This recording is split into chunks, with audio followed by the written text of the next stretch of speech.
RFI y France 24 presentan Carrusel de las Artes. María Carolina Piña.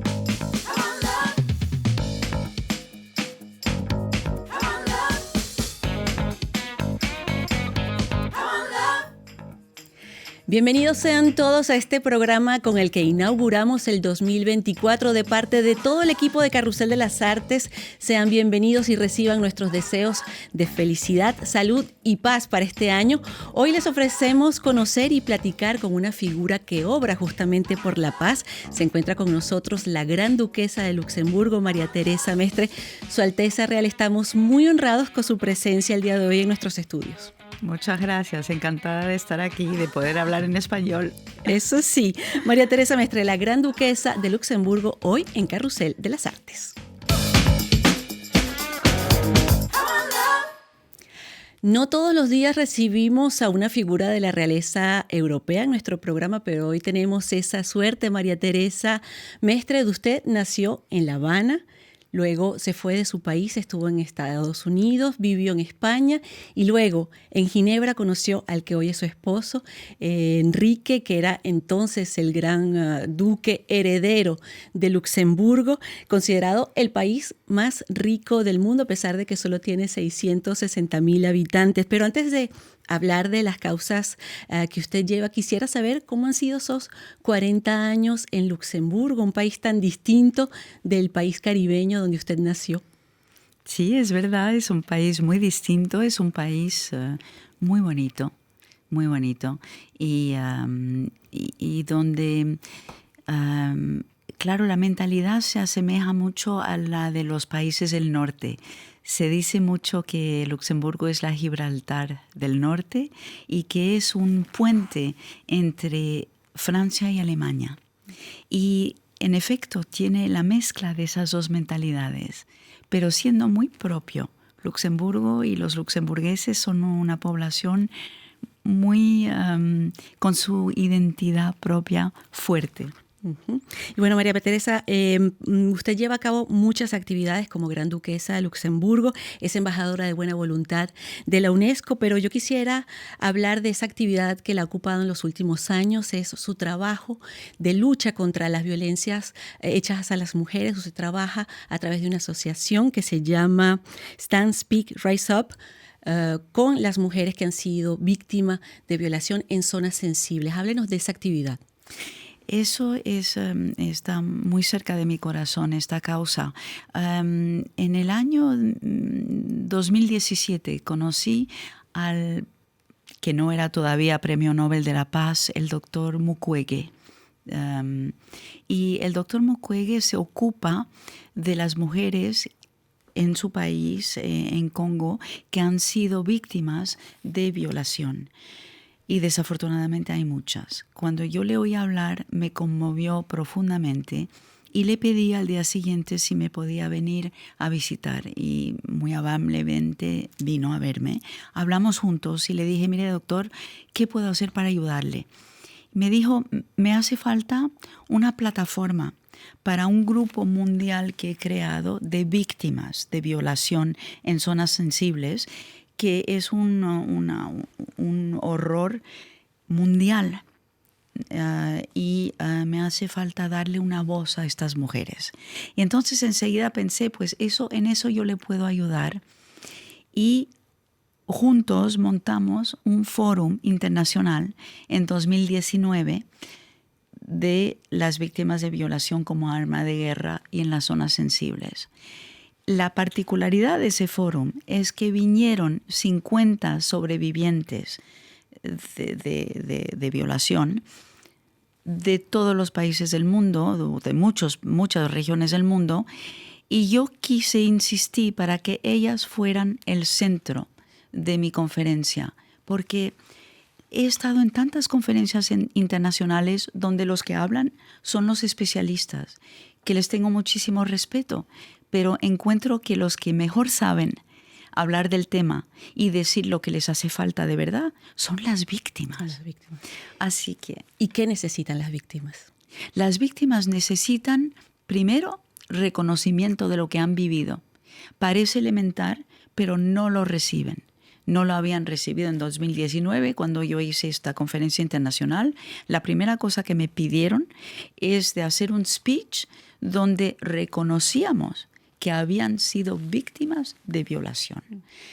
Eso es número uno. Y después, todo lo que después he empezado a hacer con mi asociación que creé después del foro para seguir acompañándolas, les hace falta acompañamiento jurídico, social, psicológico, de salud, económico. Y todo eso trato de ayudarles en todos esos sentidos. Y también algo que se ha puesto de relieve en esa actividad es reconocer a la violación como un arma de guerra, porque hoy en día hay muchos países donde se practica la violación como arma de guerra. Absolutamente. Creo que desafortunadamente en los últimos conflictos que estamos viviendo en este momento, de repente resaltó como una realidad terrible que las mujeres habían sido y son víctimas de violación cada vez que hay un conflicto. Son las primeras víctimas. Y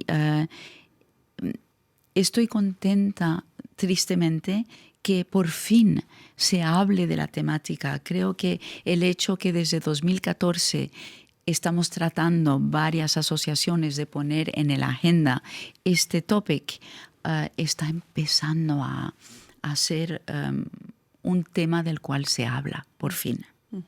Las víctimas que usted ha podido ver de cerca y hablar con ellas, hablan fácilmente de lo que les ha sucedido, porque explicar y tomar la palabra también es difícil. Es muy buena pregunta. No hablan fácilmente. Yo, cuando las recibí, mis 50 sobrevivientes, cuando estuvieron en Luxemburgo para el fórum, empecé primero por un encuentro, las invité durante una semana para que ellas se conocieran entre ellas, para poder intercambiar de sus experiencias y conocerme a mí y entender por qué había hecho este fórum con el doctor Mukwege. Poco a poco se fueron abriendo y un día me acuerdo que hicimos un seminario donde yo había venido a pasarme 2 horas con ellas y me pasé 5 horas con ellas, porque cada uno me hizo el regalo de su testimonio, de levantarse y cada una de contar. Así que inútil decir que acabamos todas llorando en brazos las unas de las otras, pero no solo me di cuenta de cuánto les ayudaba poder hablar, sino también que me hablaron de temas que nadie había puesto en la agenda internacional, y especialmente los niños nacidos de violación como arma de guerra. Esos niños no tienen ningún reconocimiento en sus países, ningún estatus, ningún derecho. Es una situación dramática.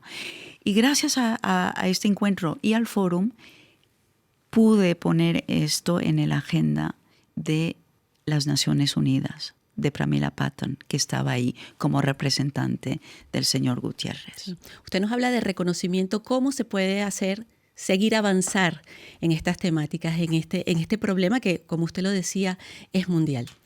Hay 2 maneras, que es lo que tratamos de usar en la asociación. Primero, lo que se llama en francés le plaidoyer, ¿cómo se dice en español? Uy, me hace una pregunta. El advocacy, hablar del tema, la defensa, defender estas mujeres, hablar del tema.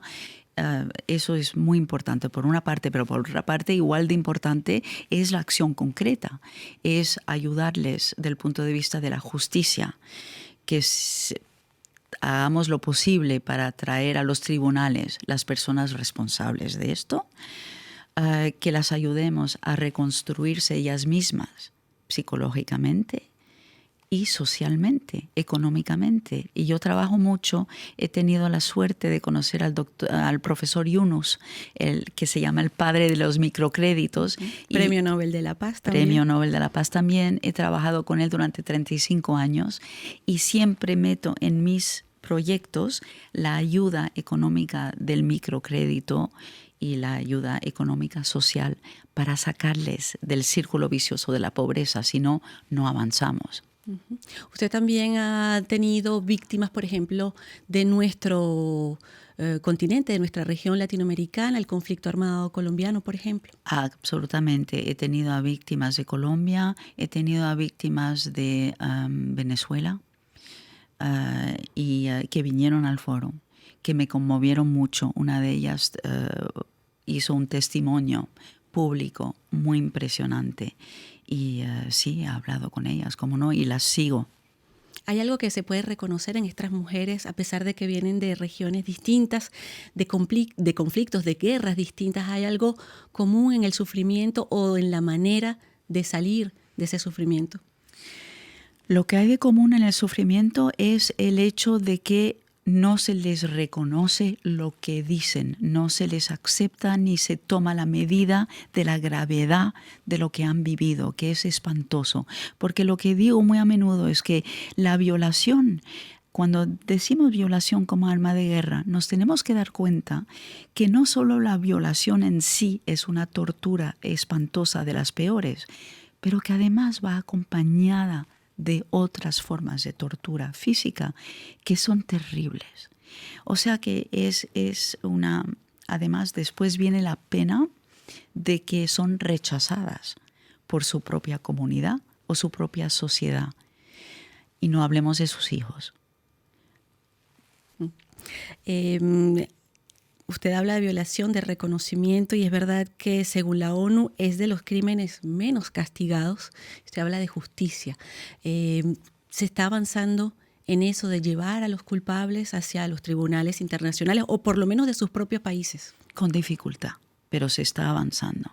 El problema es que es un problema tan antiguo que desde siempre en las guerras ha habido violación de las mujeres, que al fin y al cabo se ha considerado como un problema colateral de la guerra que hay que aceptar y que habría que aceptar y que en el fondo no se puede hacer nada en contra de ello. Y yo encuentro que es inaceptable, imposible, inaceptable de seguir pensando así. Ya para regresar a lo que ha sido su Cuba natal, María Teresa, me gustaría saber cómo ve usted lo que está sucediendo en Cuba. Estamos viviendo un periodo donde hay muchísimo exilio. Usted ha sido una exiliada, ha vivido la gran parte de su vida en el exilio. ¿Qué mirada tiene con respecto a su isla natal? Una mirada de tremendo cariño. Y se emociona. Sí, sí. ¿Ha regresado a Cuba? He regresado 2 veces. Uh-huh. Me encantó. ¿Cómo me encantó. Fue muy importante para mí regresar a Cuba porque creo que era en el 2002 y el 2008.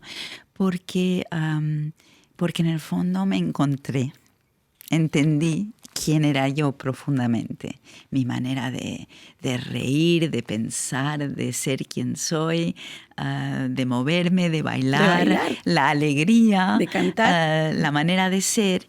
Y ya sabe que los exilados tenemos tendencia, yo creo, a tratar de fundirnos en el país o el continente que nos acepta y para ser aceptados.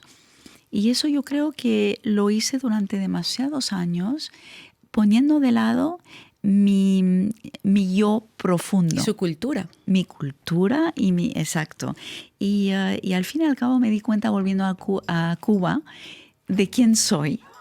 Y con mucha honra de ser esa persona completa, con toda mi manera de ser cubana, de mis orígenes. Claro, y en esa personalidad que usted tiene, nos quedamos con su sonrisa al hablar de Cuba. Muchísimas gracias, María Teresa Mestre, Gran Duquesa de Luxemburgo, por haber aceptado nuestra invitación de venir a inaugurar el 2024 con nosotros. Y a todos ustedes, muchísimas gracias por su sintonía. Espero que nos sintonicen todo el año 2024. Hasta entonces.